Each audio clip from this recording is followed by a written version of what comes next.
Hello, welcome to our new course of Maharashtra board.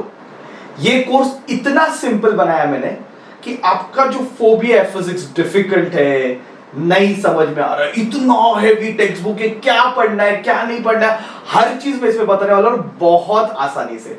So you will enjoy learning with me, believe me, you are going to enjoy learning with me. So my dear students, I am going to start with my first chapter, that is rotational dynamics।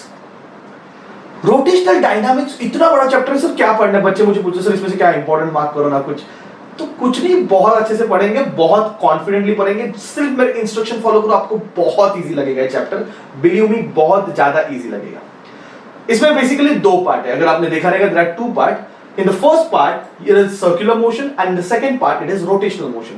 तो दोनों motion को हम study करते हैं, circular motion भी study करते हैं और रोटेशनल मोशन भी स्टडी करते हैं, ठीक है? तो ये लेंथी हो जाता है थोड़ा चैप्टर। सबसे पहला क्वेश्चन मेरे दिमाग में आता है कि what is the difference between rotational motion and circular motion. सारे बच्चे पूछते हैं कि भाई सर सर्कुलर मोशन और रोटेशनल मोशन में क्या होता है? तो बेस्ट एग्जांपल मैं लेता हूं, I will take example of Earth revolving around the sun. And when Earth is revolving around the sun, Earth is performing what? Revolution, circular motion. तो Earth कैसे घूम रही है? Circumference पे घूम रही है और किसी एक फिक्स ऑब्जेक्ट के अराउंड घूम रही है, और वो फिक्स ऑब्जेक्ट क्या है? सन है, जो कि सेंटर में। तो सन सेंटर पे और अर्थ सर्कमफ्रेंस पे घूम रही है। तो मैं बोलूंगा कि earth is revolving, earth is performing circular motion around that point which is outside, where it is at the center. उसके अराउंड अर्थ क्या कर रही है? सर्कुलर मोशन कर रही है। तो बेसिकली सर्कुलर मोशन समझना बहुत इजी है कि बॉडी सर्कमफ्रेंस पे घूम रही है, बॉडी सर्कमफ्रेंस पे ऐसा घूम रही है, बॉडी सर्कमफ्रेंस पे घूम रही है, एंड ऑब्जेक्ट कहां पे? सेंटर में, जिसके अराउंड वो घूम रही है, या फिर पॉइंट सेंटर पे, उसके अराउंड वो घूम रही है, व्हिच इज आउटसाइड। पर रोटेशनल मोशन में let us take an example, earth rotation about itself, earth is revolving about itself, about the axis, so this is the axis, तो खुद के अराउंड घूम रही है, तो वो रोटेशनल मोशन। तो खुद के अराउंड जब घूमेगी तो रोटेशनल मोशन है, किसी ऑब्जेक्ट के अराउंड सर्कमफ्रेंस में घूम रही है तो वो सर्कुलर मोशन है, ठीक है बच्चों? Now let us go for the next part कि what is circular motion. So the idea is very clear कि the object is moving along the circumference of the circle.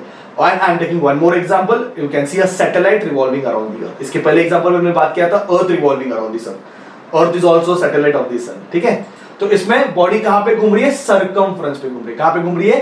Circumference पे घूम रही है। याद रखो, सर्कुलर मोशन में body कहां पे घूमती है? सर्कमफ्रेंस पे घूमती है। कितना इजी है, सर्कमफ्रेंस पे बॉडी घूम रही है, ठीक है? अभी इसमें भी दो टाइप है, सर्कुलर मोशन के भी दो टाइप है, एक है यूनिफॉर्म सर्कुलर मोशन और एक है नॉन यूनिफॉर्म सर्कुलर मोशन बच्चों, एक यूसीएम और दूसरा non UCM.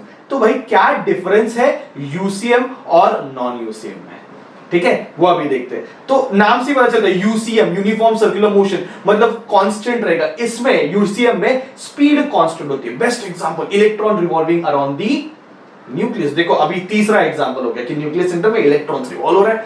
So in this speed constant है। फिर से मैं बोल रहा हूं क्या कांस्टेंट है? स्पीड। तो जब मैं बात करता हूं यूनिफॉर्म सर्कुलर मोशन की बच्चों, तो स्पीड कांस्टेंट है।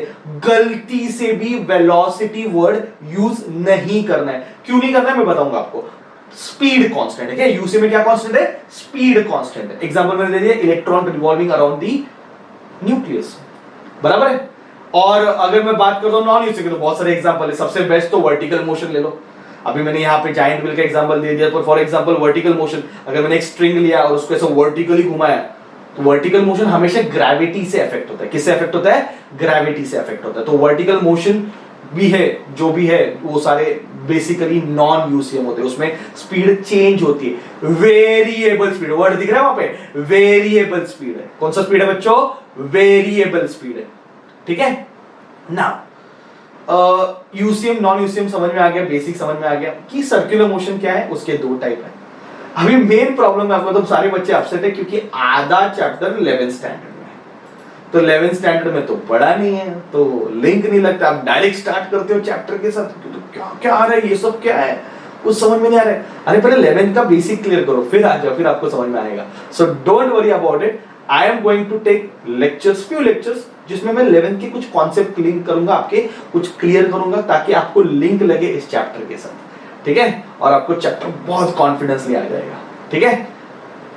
Learn physics, love physics with me. Thank you very much.